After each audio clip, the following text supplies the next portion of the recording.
Diperiksa 2,5 jam, Rosa siap kembalikan honor manggung acara DNA Pro di Bali.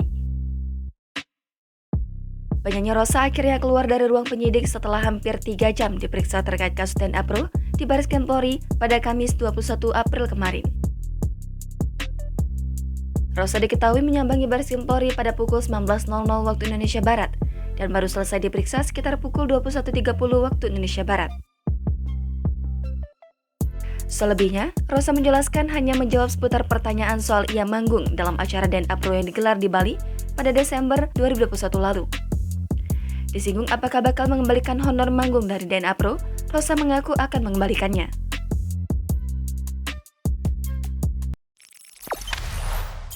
Jangan lupa subscribe, share, komen, dan like ya!